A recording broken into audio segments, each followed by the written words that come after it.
Hello everyone, welcome back to our channel Online Lectures in Nepali and हामी अहिले पोइन्टरमा पनि operations in पोइन्टरमा छौं।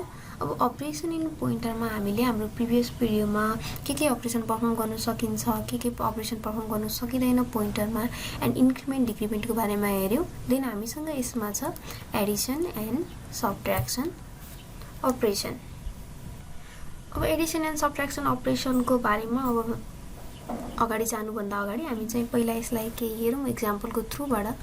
Late us suppose int a is equal to हामीले 5 दियौं, b is equal to 4 दियौं अनि अर्को एउटा चाहिँ के गरौँ भने p भन्ने एउटा पोइन्टर चाहिँ डिक्लेयर गरौँ, q भन्ने अर्को पोइन्टर डिक्लेयर गरौँ। p इज इक्वल टु चाहिँ अब के छ, p ले a को एड्रेस स्टोर गर्छ, q ले b को एड्रेस स्टोर गर्छ। यो भन्नुको अर्थ के हो भने यसमा a मा हाम्रो के छ 5 छ, b मा हाम्रो के छ 4 छ। यसको एड्रेस सपोज हामीसँग 1000 होला, 1000, यसको 1001 होला। अब p को अब के हुने भयो, p ले के स्टोर गर्ने भयो, a को एड्रेस स्टोर गर्ने भयो, q ले के गर्ने भयो, b को एड्रेस स्टोर गर्ने भयो। अब p को फेरि आफ्नै के हुन्छ, एड्रेस हुन्छ। यो अहिले हामीले जस्ट स्याम्पल लेखेको हाम्रो एड्रेस जे पनि हुन सक्छ, त्यहाँ भित्र एड्रेस के को फर्ममा हुन्छ भन्नेमा डिपेन्ड गर्छ। एन्ड अब हामीले फर्स्टमा चाहिँ एउटा कुरा के गर्न मिल्दैन भनेको छौं भने p प्लस q गर्नु मिल्दैन। पोइन्टरमा भनेको दुईटा पोइन्टर भेरिएबललाई चाहिँ हामी के गर्नु मिल्दैन, एड गर्नु मिल्दैन। बट वी क्यान एड कुनै इन्टिजरलाई चाहिँ p मा हामीले एड गर्न सकिन्छ भनेको p प्लस 2 गर्न चाहिँ हामी सकिन्छ। So in case of pointer addition of two pointer is invalid. दुईटा पोइन्टरको एडिसन चाहिँ इनभ्यालिड हो, but we can add any integer to a pointer. अब फेरि अर्को कुरा हामीले अलरेडी हाम्रो इन्क्रिमेन्टबाट के बुझिसक्यौं भने अब here p plus 2 does not mean that 1000 plus 2। अब यो चाहिँ के हुन्छ भने यो कति चाहिँ यहाँ सम गर्ने त 1000 मा भन्ने कुरा चाहिँ हाम्रो जुन डेटा टाइप हामीले युज गरेको छौं त्यो डेटा टाइपको चाहिँ केमा भर पर्छ, साइजमा भर पर्छ। No integer variable occupies 4 bytes.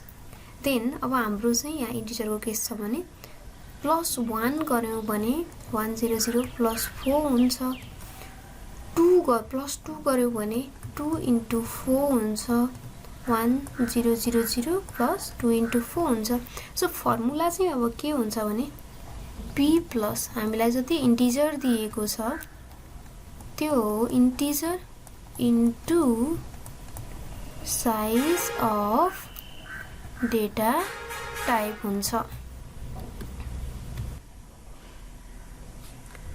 But अब हामीले पनि फेरि अब p प्लस 2 त गर्यौं, अब हामीलाई रिजल्ट चाहियो भने यसले चाहिँ हामीलाई अहिले चाहिँ कुनै एउटा गार्बेज भ्यालु चाहिँ अब त्यहाँ भित्र भएको कुनै गार्बेज भ्यालु जे पनि रिटर्न गर्न सक्छ। हाम्रो इन्क्रिमेन्ट डिक्रिमेन्टमा चाहिँ हामीले जुन p स्टार p लाई चाहिँ हामीले इन्क्रिमेन्ट गर्दाखेरि हामीलाई चाहिँ अर्कै लोकेसन दिएको थियो भनेको अर्कै भ्यालु दिएको थियो गार्बेज भ्यालु। त्यस्तै हामीसँग जब हामीले एउटा मात्रै भेरिएबलसँग डिल गर्दै छौं p सँग मात्रै भने चाहिँ हामीले p प्लस 2 गर्दाखेरि हामीलाई एज अ रिजल्ट चाहिँ कुनै एउटा गार्बेज भ्यालु नै आउँछ, एक्चुअल भ्यालु आउँदैन।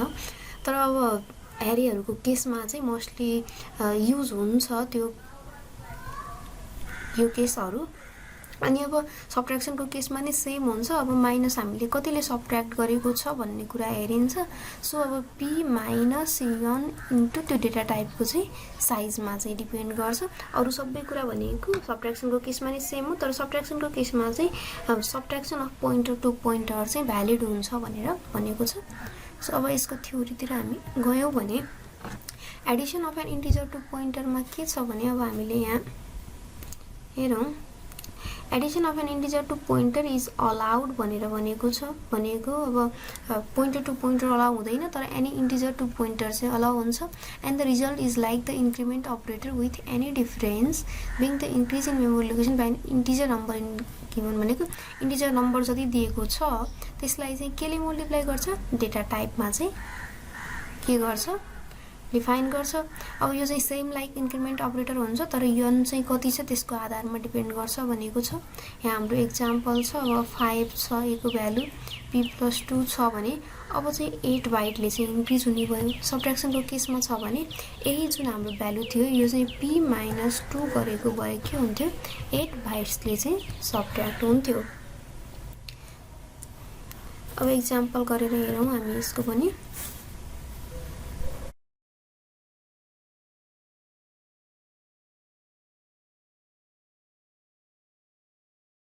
अब p लाई के गरिदिउँ भने p is equal to p+2 गरिदिउँ।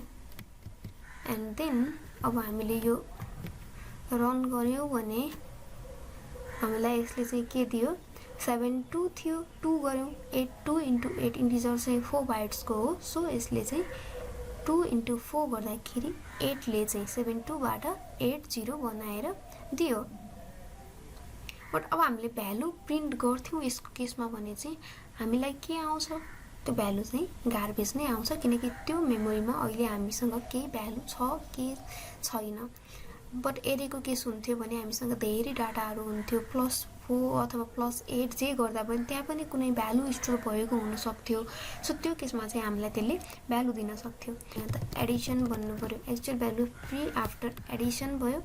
एन्ड अब सब्ट्र्याक्सनको केसमा पनि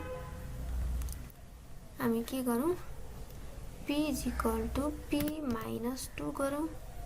एन्ड अब सब्ट्र्याक्सनको केसमा छ भने पनि यसलाई रन गरेर हेर्दा हाम्रो अब के हुने भयो, 72 थियो, 72 मा चाहिँ 8ले डिक्रिमेन्ट हुने भयो। यदि हामीले यहाँ 1 गरेको हुन्थ्यो भने हाम्रो जस्ट 4 बाइटले चाहिँ डिक्रिज भएको हुन्थ्यो है। तर अब हामीले यो ठाउँमा भएको भ्यालुलाई प्रिन्ट गर्न खोज्यौँ इफ भने चाहिँ हामीलाई रिजल्ट चाहिँ value pointed by p after subtraction. अब त्यो सब्ट्र्याक्सन भएपछि यसले के भ्यालु पोइन्ट आउट गरेको छ त भन्ने कुरा हामीले हेऱ्यौँ भने यो केसमा चाहिँ हामीलाई यसले कुनै गार्बेज भ्यालु नै दिन्छ, किनकि हामीसँग अहिले कुनै पनि भ्यालु छैन। त्यही भएर यसले एउटा गार्बेज भ्यालु हामीसँग छैन भ्यालु नै। बट एरेको केसमा हुन्थ्यो भने हामीसँग लट्स अफ लोकेसनमा डाटा हुन्थ्यो, त्यसको नियरमा हामीले केही रिजल्ट पाउन सक्थ्यौँ। सो यो केस चाहिँ हाम्रो मोस्टली एरेको केसमा युज हुन्छ। अब हामीले यहाँ के गरिदिउँ भने अर्को पनि एउटा क्यू डिक्लेयर गरिदिउँ जुन हामीले सब्ट्र्याक्सन गर्न मिल्दैन भनेको छौँ, सरी एडिसन गर्न मिल्दैन भनेको छौँ। सो त्यो कुरालाई अब हाम्रो इरर साँच्चै नमिल्ने हो त भन्ने कुरा हेरौँ। अब p is equal to p+q गरिदिउँ। यहाँ सपोज p+q गरौँ। And here %d p, q run गरेर हेरौँ, यसले हामीलाई इरर दिन्छ। ओ सरी, हाम्रो एक्चुअल देखाउनु पर्ने प्रब्लम चाहिँ के थियो भन्ने कुरा देखाएन नि त, त्यसले त हाम्रो प्रब्लम त त्यहाँ भयो। हामीले p लेख्नुपर्ने ठाउँमा चाहिँ q नै लेखिदिएछौँ। बट हाम्रो चाहिँ प्रब्लम त खास पोइन्ट आउट गर्नुपर्ने एडिसन गर्नु मिल्दैन भनेको नि त, त्यही भएर हाम्रो चाहिँ इनभ्यालिड अपरेसन भयो। अझै हामीले अब यहाँ अथवा अर्को कुनै नयाँ भेरिएबललाई ल c भन्यौँ। अब यहाँ एउटा c डिक्लेयर गरेको थियो, सपोज यहाँ c लेखौँ। हाम्रो इरर भनेको त्यही एडिसनमा आउनुपर्छ है। एडिसन चाहिँ पोइन्टर टु पोइन्टरको एडिसन चाहिँ पोसिबलै छैन। सो हामीले अब जे गरे पनि हाम्रो पोइन्टर दुईटा पोइन्टर बिचको चाहिँ एडिसन चाहिँ के हुँदैन, गर्न मिल्दैन।